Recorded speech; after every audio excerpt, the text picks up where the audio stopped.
want to add days or months to a particular document, quickly let me show you how you can do that. Now here is the data that I'm working on currently, and my aim is to get the expiry dates.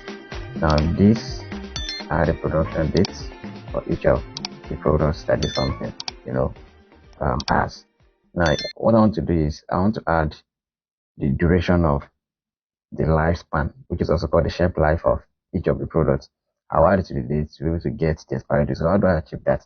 Now for this first product, this is the code, and each of them, they have different shelf lives. This one has 270, so you can see a large number of them has 270. I also have some products that has 180 days as their lifespan. Now how do I go about getting my expiry date? Using Excel function. So all I need to do is just to come to the column that I want to insert the expiry date, put a cross sign, and I'll call up this function called EDATE.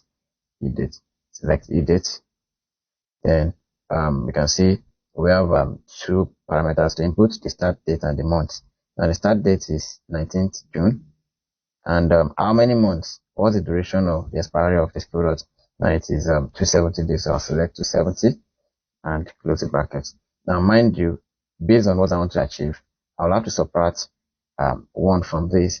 Reason being that expiry date is actually from the, you start counting from the next day after production.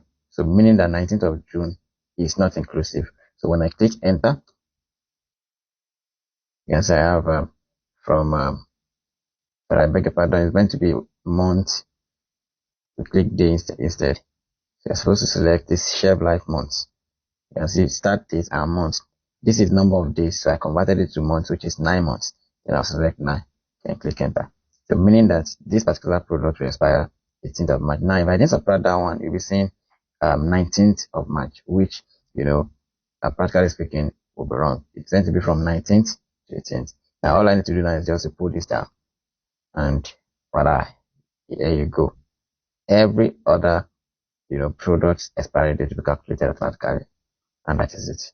So this one is showing error because that particular column is, that particular row is blank, and that is it. Thank you very much. I'll see you in the next lesson.